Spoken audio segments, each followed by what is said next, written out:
Hello दोस्तों, आप सभी का स्वागत है क्लाइमैक्स सीरीज पर। Finally the most awaited series last of us season 2 episode 1 release हो चुकी है। काफी सारे न्यू मेंबर्स और क्वेश्चंस हम जानने वाले हैं इस एपिसोड में, बट उससे पहले ये जरूरी है कि आप सीजन 1 के सारे एपिसोड्स देख लें जो आपको हमारे प्लेलिस्ट में मिल जाएगी। स्टिल हम लास्ट एपिसोड को थोड़ा सा रिकेप कर लेते हैं ताकि हमें ये सीजन का एपिसोड अच्छे से समझ में आ जाए।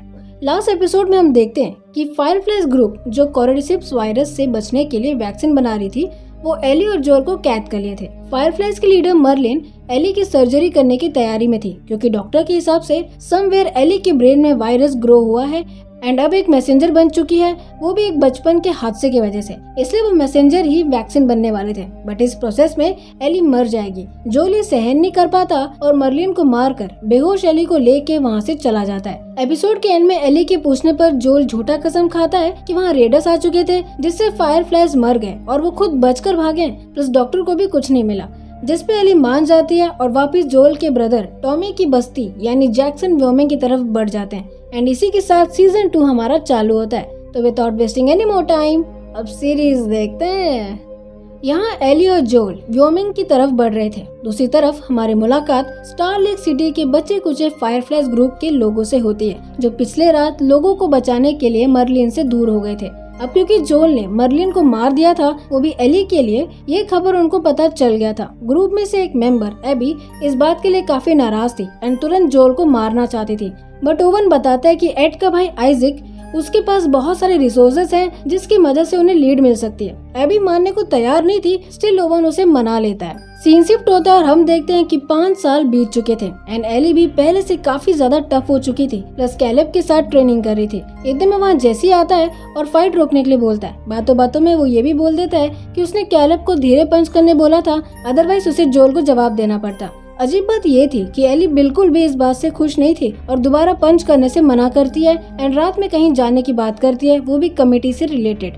अगले सीन में हम व्योमिंग सिटी को देखते हैं जो एक स्टेबल प्लेस हो चुका था रहने के लिए। इसी बीच हम देखते हैं कि एक सुपरवाइजर मेन लाइंस जो क्ले से बनी है उसे चेक करता है, जो पूरी तरह टूटी हुई थी प्लस जड़ों से भरी हुई थी। ये खबर डीना नाम की लड़की जोल को बता देती है जो अभी अभी हेल्थ वाइज ठीक था। डीना बताती है कि लाइंस खराब हो रही है प्लस सुपरवाइजर ठीक से सुपरवाइज नहीं कर रहे हैं। अब क्योंकि जोल प्रोजेक्ट मैनेजर बन चुका था इसलिए वो ये सारा काम करता था। डीना के पूछने पर जोल ब्रेकर फिक्स करने का तरीका बताता है, जहाँ वो बातों बातों में डीना पूछती है कि आखिर ऐसा क्या हुआ कि एली उससे नाराज है। इस पे जोल यही बोलता है कि उसे नहीं पता, बस वो थोड़ा प्रोटेक्टिव हो जाता है, बट बात कुछ और ही थी जिससे जोल शेयर नहीं कर रहा था। स्टिल वो डीना से पूछता है कि क्या कभी एली ने वजह बताया, क्योंकि वो उसे बेस्ट फ्रेंड मानती है। डीना भी ना में जवाब देती है और इसके अलावा वो समझ जाती है कि जोल गेल से थेरेपी ले रहा है। स्टिल वो जोल के कहने पर इसे सीक्रेट ही रखती है और लाइन स्टिक करने चली जाती है। सीन शिफ्ट होता है और हम देखते हैं कि एली टॉमी के साथ म्यूटेंट्स को मारती है एंड उसका निशाना पहले से काफी ज्यादा अच्छा हो चुका था। अब क्योंकि म्यूटेंट्स काफी ज्यादा हो गए थे इसलिए वो पेट्रोल टीम भेजने की बात करता है। इस पे एली जाने की जिद करती है पर टॉमी उसे मना कर देता है क्योंकि उसमें बहुत खतरा था, प्लस जोल भी मना कर दिया था क्योंकि लास्ट टाइम एली मरते मरते बची थी। ये सुनकर एली गुस्सा होती है और कहती है कि वो अपनी लाइफ अपने तरीके से जी सकती है। एली इतना ज्यादा जिद करती है कि ना चाहते हुए भी टॉमी उसे परमिशन दे देता है, सिर्फ इस कंडीशन पे कि वो सारे रूल्स फॉलो करेगी एंड कैप्टन की बात मानेगी। यहाँ जोल मरिया से बात करता है जो कहती है कि उन्हें नए लोगों के लिए जगह बनाना होगा, वो भी जल्द से जल्द। लेकिन जोल के लिए ये चीजें आसान नहीं थी क्योंकि जगह और रिसोर्सेज दोनों ही कम थे। इसी बीच वहाँ टॉमी और मरिया का बेटा बेंजामिन आता है जिससे जोल खिलाता रहता है। थोड़ी देर में टॉमी भी वहाँ आ जाता है जिससे जोल उसे पूछता है कि क्या वो शिकार करने अकेला गया था। इस पे टॉमी झूठ बोलता है कि वो अकेला ही गया था। जोल के जाने से पहले मरिया उसे याद दिलाती है कि वो भी पहले एक रेफ्यूजी था। खैर ऑफिस से निकलने के बाद जोल गैली से मिलता है जो उसकी थेरेपिस्ट थी। कन्वर्सेशन के दौरान गैली बताती है कि उसे अपने मन की बात खुल के बतानी चाहिए क्योंकि गैली समझ गई थी कि जोल कुछ छुपा रहा है, और उसे प्रूफ करने के लिए गैली खुद रिवील करती है कि जब वो जोल को देखती है तो उसे बहुत हेट करने लगती है क्योंकि उसी ने गैली के हस्बैंड यूजिन को मारा था, बट अब वो दोनों चाहे तो इसे ठीक कर सकते हैं बात करके। इसी तरह जोल को भी गैली से पूरी बात बतानी होगी जो वो उसे छुपा रहा है ताकि गैली उसकी मदद कर सके। गैली उसे पूछती है कि तुमने एली को ऐसा क्या किया जिससे वो हर्ट हो गई। जोल इस बात पे अपसेट होकर उठता है और कहता है कि मैंने उसे बचाया है। ये कहकर जोल वहाँ से चला जाता है। यहाँ एली जोल के गैराज में पेट्रोलिंग के लिए वेपन्स तैयार करती है कि वहाँ डीना आती है और एली को गन होल्डर लगाने में मदद करती है जिससे एली थोड़ा क्लोज फील करने लगती है। खैर डीना जोएल के साथ मूवी देखने की बात करती है, बट एली पेट्रोलिंग का बहाना देके वहाँ से चली जाती है। इसके बाद हम देखते हैं कि एली और डीना घोड़े में बैठकर पेट्रोलिंग टीम के पास पहुँचते हैं, जिससे लीड कर रही थी एली की एक्स केट। जैसे जाने से पहले सबको इंस्ट्रक्ट करता है कि अगर कुछ ज्यादा इशू हो तो तुरंत वापस आके इन्फॉर्म करें।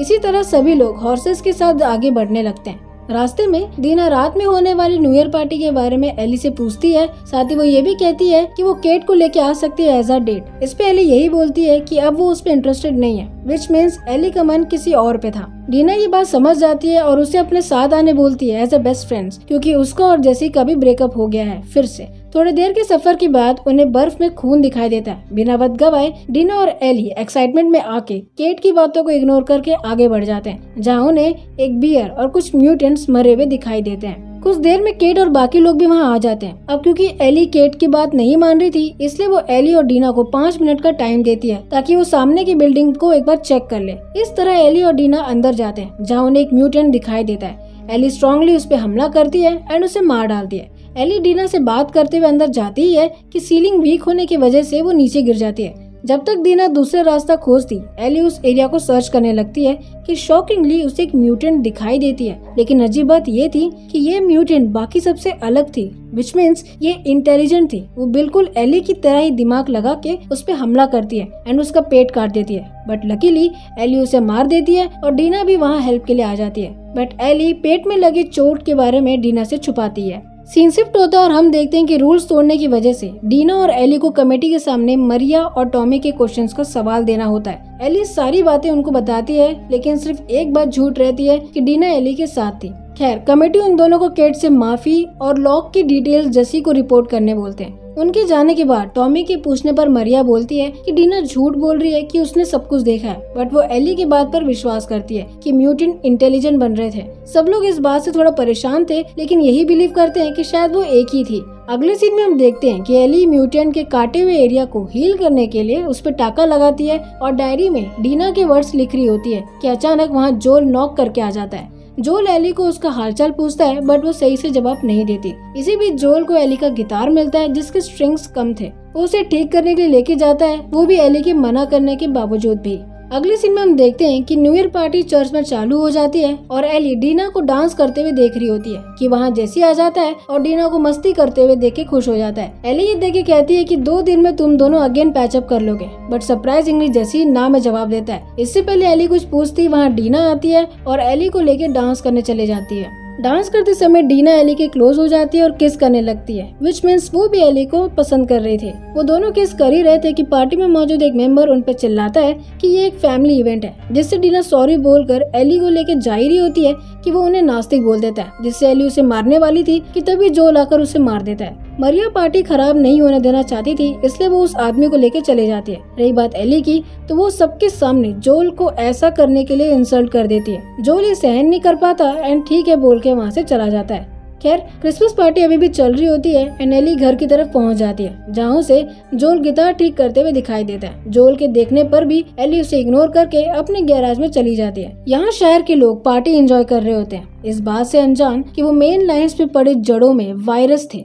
सीरीज के एंड में हम यही देखते हैं कि एबी और बाकी सब जैक्सन विलेज की तरफ ऑलमोस्ट पहुंच चुके थे एंड इसी तरह हमारा फर्स्ट एपिसोड खत्म होता है। आपकी क्या राय है इस एपिसोड में, हमें कमेंट करके जरूर बताइएगा। तब तक के लिए वीडियो को लाइक करें, शेयर करें, अपने फैमिली फ्रेंड्स को सब्सक्राइब करें और कमेंट करना मत भूलिएगा। मिलते हैं नेक्स्ट वीडियो में, तब तक के लिए गुड डे।